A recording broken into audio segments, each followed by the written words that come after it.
বড়দেরকে প্রণাম আর ছোটদেরকে ভালোবাসা জানিয়ে আমি শিপ্রা মজুমদার আজকে আবার একটা রেসিপি নিয়ে তোমাদের কাছে চলে এসেছি। আশা করি রেসিপিটা তোমাদের ভীষণ ভালো লাগবে। তাহলে দেখতে শুরু করা এখন থেকে। আজকে আমি তোমাদেরকে কি দেখাতে চলেছি।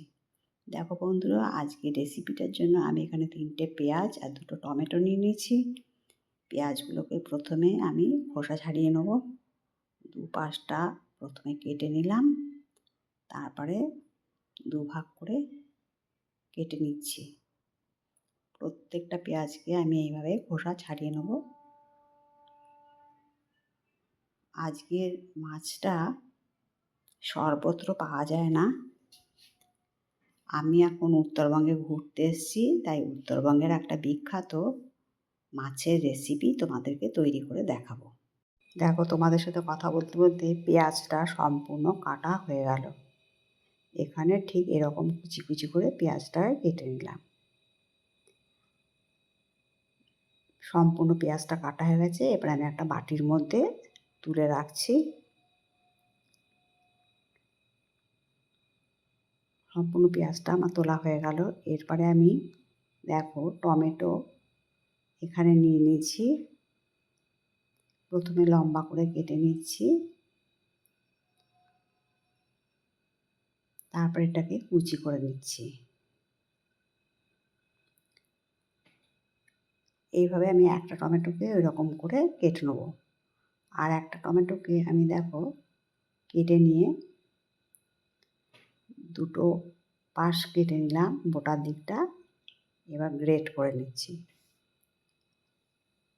সম্পূর্ণ টমেটোটাকে আমি এইভাবে গ্রেট করে নেব। এবার একটা আলু দেখো পিলার সাহায্যে খোসাটা সম্পূর্ণটা ছাড়িয়ে নিচ্ছি।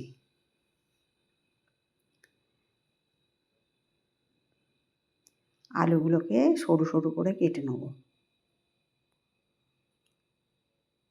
যেমন করে আলু ভাজা কাটা হয় ঠিক এরকম করে কেটে নেব।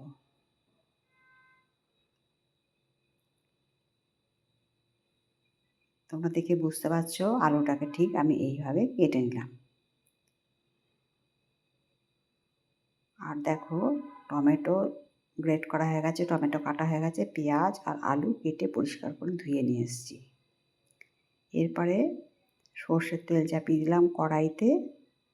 তেলটা গরম হতে থাক। এই ফাঁকে আমি মাছ নিয়ে নিয়েছি, পরিষ্কার করে ধুয়ে নিয়ে নিচ্ছি। এটা হলো উত্তরবঙ্গের বিখ্যাত বড়লি মাছ। এই বড়লি মাছ দিয়ে আজকে আমি খুব সুন্দর করে তেল ঝাল রেসিপি তৈরি করে দেখাবো। লবণ হলুদটা ভালো মতন করে মাখিয়ে নিলাম। এবারে আঁচটা বাড়িয়ে দিচ্ছি আর তেলটা বেশ ভালো মতন করে গরম করে চারপাশেতে খুন্তির সাহায্যে ছড়িয়ে দিলাম। এরপরে মাছগুলোকে অল্প অল্প করে ভেজে নেব। তেলটা গরম হয়ে যাওয়ার ফলে মাছ কিন্তু একটাও লাগবে না। তোমরা দেখে বুঝতে পারছো কত সুন্দর মাছগুলো কিন্তু একবারেই উল্টে গেল। তাই বন্ধুরা সব সময় কড়াইটাকে ভালো মতন করে একটু তাতিয়ে নেবে। তেলটাকে ভালো হিট করে তারপরে মাছ ছাড়লে কিন্তু কোনো দিনের জন্য মাছ কোনো দিন ভাঙবে না। দেখো ঠিক এই রকম করে মাছগুলোকে আমি ভেজে নিলাম। বড়লি মাছের অর্ধেকটা ভাজা হলো, বাদবাকি বড়লি মাছগুলো আমি দিয়ে দিচ্ছি। দেখো ঠিক এরকম করে সম্পূর্ণ বড়লি মাছগুলোকে আমি ভেজে নিলাম।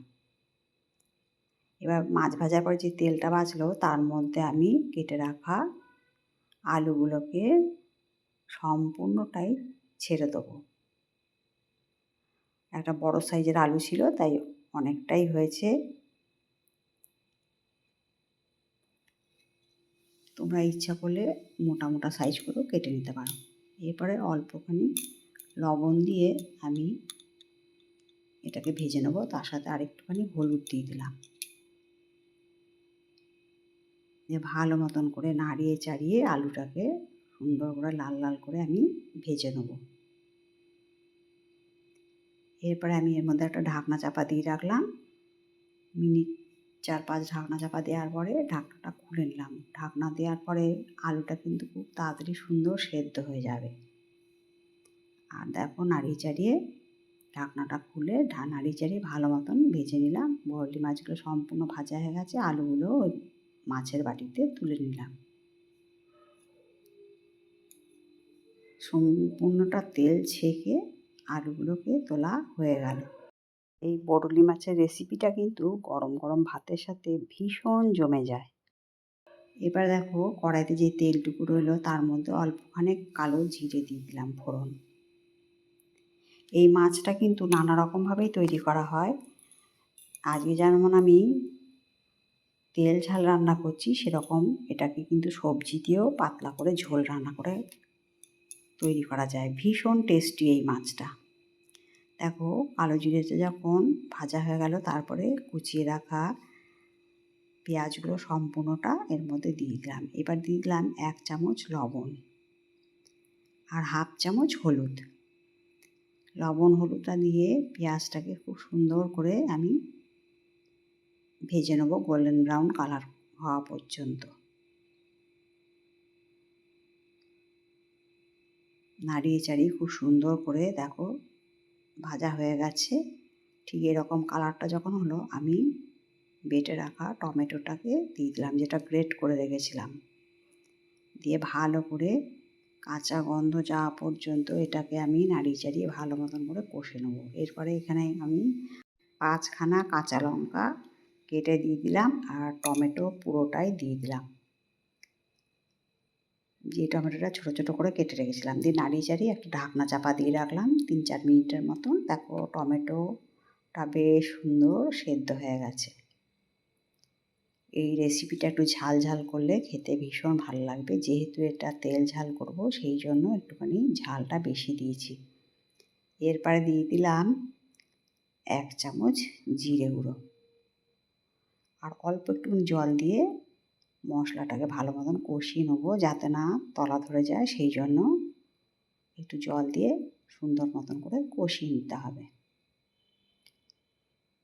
দেখো কষানো যখন খুব সুন্দর মতন হয়ে গেল, তেল ছেড়ে বেরিয়ে এসছে, এইভাবে যতক্ষণ পারবে ভালো মতন করে কষিয়ে নিতে হবে। এরপর আমি গরম জল করে রেখেছিলাম, গরম জলটা মশলার মধ্যে দিয়ে দিলাম।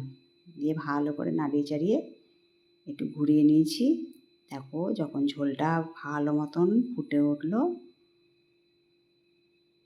এই পর্যায় পর্যন্ত আমি আলু আর বরলি মাছগুলো সম্পূর্ণটা দিয়ে দিলাম।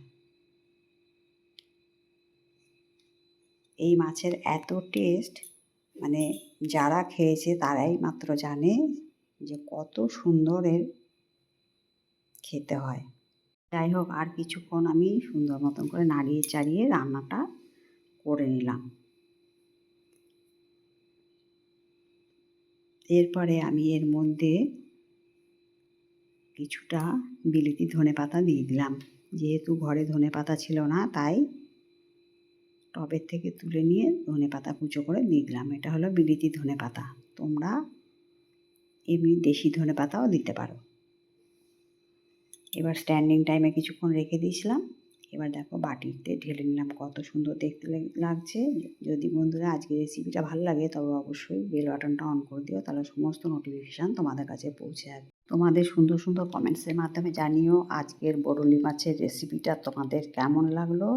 আমার কাছের দূরের বন্ধুরা আমার অনেক ভালোবাসা নিও। তাহলে আজকে এই পর্যন্ত রাখি। অন্য কোনো দিন অন্য কোনো রেসিপিতে আবার দেখা হবে। কেমন?